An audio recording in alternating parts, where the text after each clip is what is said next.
Good morning and welcome to Valley Views. I'm your host, Glenn Eidson, and we're certainly glad to have you. Today we'll be thankful for BTC Fiber, our sponsor, and we always thank them because they do such a fine job for our community in the Valley, so we appreciate them very much. Today we have Karis Feezell with us. She's a local artist, and we wanted to talk to her about some of her paintings and a little bit about Karis and how she's come about doing what she does. So, Karis, it's good to have you today. Thank you. I'm honored to be here. And let's start off.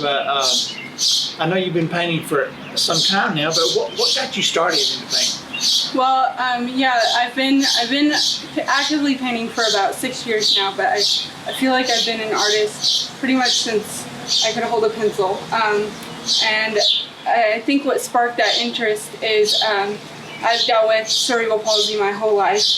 And so as a child, I knew I had cerebral palsy. I just didn't understand the magnitude of what all that encompassed. And so I knew that I was different and I had to do things differently with my hands. But art was one thing that I could do, and I could create something beautiful out of it. So I think that's really what sparked that initial interest in me. So. Well, that's great. Yeah. Now, has that affected maybe what you do or how you do in your art? Yes, it does. So, just like a quick backstory on how I got CP is when I was born, the cord was tied in a knot, and so it cut off my oxygen supply for a total of 8 minutes. Oh. And until the doctors could resuscitate me. But it ended up damaging the back of my brain, the cerebellum that controls your fine motor skills and your motion. And so whenever it sends signals to the rest of my body, I have tremors that look like I'm shivering all the time, and I have muscle tightness. And so it does affect my ability to paint sometimes, but I have had to kind of create different ways to work around that. So like stabilizing my hand with my face when I paint, so I can get straight lines and get the small little details. And so I do have to work a little harder at it, but in the end it's definitely worth it. So. Well, that's great. Well, that'd be an encouragement for all that have some form of disability at all, knowing that you can, because right here we have some of your paintings are very good, and I've seen other works that you've done, and they're very pretty. Thank you so much. You do a good job, and that's an encouragement to others to let them know that just because they may have a disability of some kind, not to let that put them down and continue to do other things. Yes, that's so true. I'm a very strong believer that I am the only person that possesses the power to limit myself, not my family, not my circumstances. In the end, I have that power solely.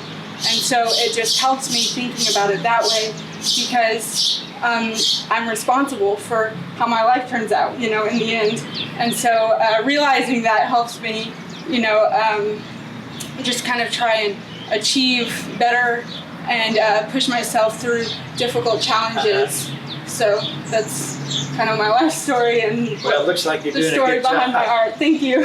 And are there any artists that have inspired you? Yes, there are many artists that have inspired me throughout my life. I have been blessed to have several amazing artist friends that I have known since I was little. And so, one in particular, Andres Sarabia, I would go over to his house and hang out with his daughter because we were best friends when we were younger. And I would see his art on the walls, and I just thought it was so fascinating. And I would watch him kind of doodle in his little sketchbook. He always had a little moleskin sketch journal with him, and he would doodle and do different fonts, and I just thought that was very fascinating. And then when I started drawing, it was just very liberating to me just to kind of close out the world around me and focus on creating beauty, and I really enjoyed that. Well, that's marvelous. Now I know with your artwork, you do also you donate some of your profits that you make to an organization out of Dayton, I believe it Yes. is. Could you tell us a little bit about that and why you do that? Yes. So this organization is a nonprofit organization called Blazing Hope Ranch, and They basically help house women who have survived human trafficking, and they help by providing educational and counseling services. They help teach them job skills, because when you think about it, these survivors who have just come out of this horrific hell of a life of human trafficking, their world is completely turned upside down, and I can't even imagine what they go through. And so this organization just kind of helps them get back on their feet and begin their life again in the normal world. And so I'm really supportive of this organization and what they do, and I donate 25% of all my art sales to that organization. And I started about 3 years ago now. So it's just been a really big blessing to see my work and something that I do to help others, and help change the lives of others. And I also have an annual benefit art show that the Grinder House coffee shop up in Crossville, Tennessee hosts every year. And on average, it makes about $1,000 for the organization in one evening, every art show. And so that has been a huge blessing, just the support of the people there and the friends that have come behind me and said, we want to help you, we want to help support you in this organization. So it's been a really interesting journey. Well, that's great, because not only you're providing the service by your artwork, but you're also helping those who, in some cases, can't help themselves. Yeah. So, and they're just a wonderful organization, and I strongly recommend anyone watching to go onto their website and just read what they're about. Good. Now, I know, at least recently, you've been teaching some art as well. How many students do you have? Yeah, I teach private art lessons, and I've been teaching since 2015. I began with just teaching one boy up on the mountain, and now I have 5 students that I teach throughout the week. My newest student that I've recently acquired is in West Virginia, so we FaceTime with our art lessons, and it's a little bit different, but it's working. So, but yeah, it's been really amazing. When I was first asked to teach art, I wanted to say no, because art had always been something very private to me because of my CP, and I have to do something differently, or I have to do it differently. And so I was just strongly encouraged to wait and pray about it, and then I felt like I was supposed to say yes. And I'm so glad I did, because it has just opened up this world of opportunities for me, and my students are amazing. I absolutely love the relationship I have with my students, and I would have missed all of that if I had just said no, and wanted to stay in my little comfort zone. So that was just an amazing opportunity, and I'm hoping to continue to teach and kind of grow my student clientele throughout the years to come. Now, you've had some that have actually won some awards, haven't you? Yes, I have. So the three of my youngest students, they're all 3 brothers. And it's really fun seeing their different characteristics develop. I started teaching the oldest one, who's 12 now. I started teaching him when he was 7. And every year I have asked them if they want to enter into this national contest called the Federal Junior Duck Stamp Contest. And basically it's the Fish and Wildlife Services and the stamps that hunters and fishers have to buy. And so the art on the stamps is from this contest. Oh. And so they've said yes, and they've wanted to do it every year. And they've placed first many times in a row, and third, and then this year, Joshua, my 12-year-old student, won Best of Show. Oh. And he was the youngest person to win Best of Show in the whole entire history, the 25-year history of the contest. Wow. So that was a huge, amazing honor, and he was very blown away by it. Sure. So yeah. That's really amazing, and he receives a $1,000 scholarship, and his art will be put on a stamp. So. Well, that's great. Yeah. That's great, and it's an honor to you because you had a part of it. Yes, yeah. It's just been wonderful teaching these kids, and teaching them. They've helped teach me many things with art, and just learning how to better my techniques and skills.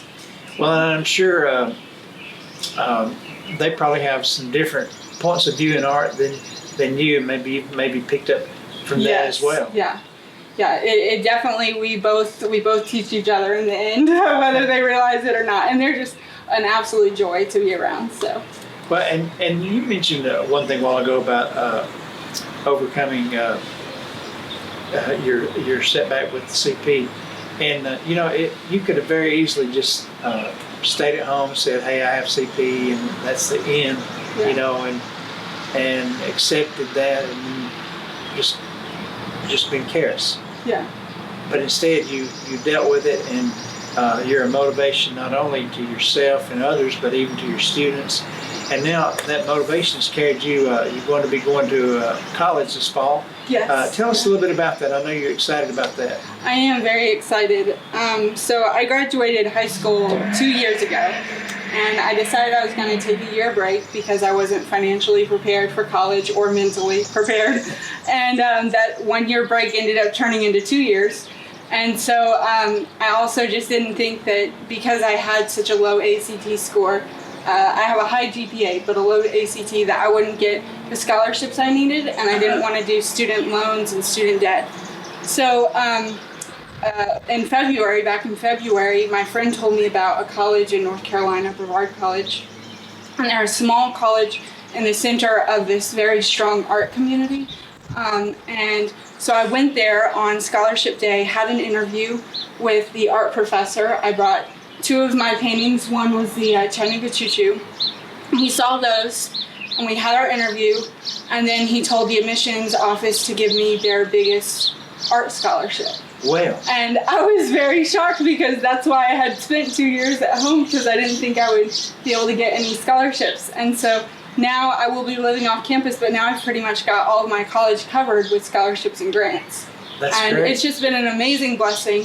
And the arts department is very well organized there, and I love the professor. The student body is small, so it's an average of 10 students per class. Oh, that's neat. So I really like that. Yeah. Well, that's great. I know that should be an inspiration to all of us to overcome these things that you have, and the old saying, good things come to those who wait. Yes, that is so true.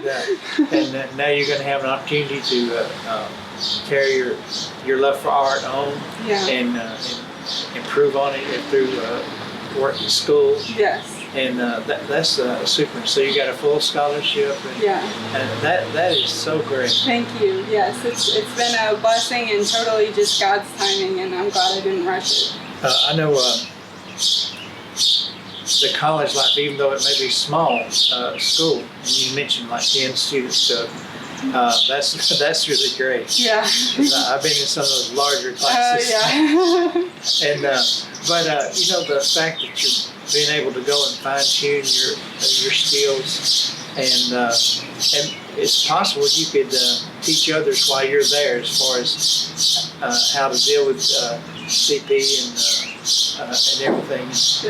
And maybe you could teach them something. Yeah. Well, I definitely just want to be an encouragement to everyone around me, and just help them in any way I can, because I've pretty much been helped my whole life with my struggles. Yes, so in other words, you're just returning back all this given to you. How's your family? Have they been really supportive of you the whole time? Yes, they have, and I definitely would not be here right now if it wasn't for my mom specifically. My dad is amazing as well, but my mom basically, she told me I have CP, but that doesn't mean anything kind of thing, She just raised me like any other kid. And I feel like if she had catered to me and my needs, then I would definitely not be the person I am today. So yes, they have been very supportive. Well, that's good, knowing that I think a lot of people need to hear this story about overcoming, because all of us, even myself, I have epilepsy. So I've had it since age 4. But there's some things I can't do, but there's a whole lot of things I can do. Yes. And so I've had to go on and do other things that I'm allowed to do. Yes. Yeah. So I certainly understand that, and that is such a good story. And these are such fine examples. You mentioned this is your more recent Yes. artwork. Yeah. And the Chattanooga Choo Choo is 2017. Yeah. And how often do you work personally on your own work? It totally depends on the piece. The Chattanooga Choo Choo took me 64 hours, and I had to do it in 1 week because I was doing it for my choir's silent auction, benefit silent auction, and I had finals the week before, so I wasn't able to focus on anything until the week before the silent auction. So I had to do several all-nighters on that, lots of coffee and snacks, and then this one took me. I did it kind of over the course of this quarantine. I started it when the COVID-19 kind of first really erupted here. And I just work on it a little here and there. I usually try not to rush my art because you can kind of tell when I do. So, but yeah, this was actually a place that my high school choir sung at on my senior tour in Ireland. Oh. St. Mary's Cathedral. So I wanted to paint it just to kind of capture that memory forever so I don't lose it. Well, now at the Grinder House, you mentioned in Crossville, they've been very supportive of your work. Yes, they have. Yeah, Eidson and Angela are they're the co-owners of the coffee shop, and they're beautiful people, amazing people, and they have encouraged me every step of the way since we met. They found out that I was an artist, and then Asa immediately said, well, hey, let's host your annual art show. Have you ever done an art show? And I was like, no. And so he's like, well, now you have an art show. So they're just beautiful people, and I love their business. It's just a warm environment, and I go up there and film their Friday night live music every Friday night, and it's the best way to end the week. So. Now, where are they located in Crossville?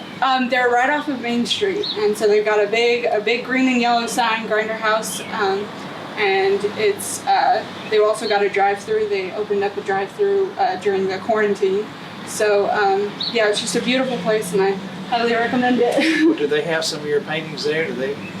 Yes, they have an art wall that they rotate.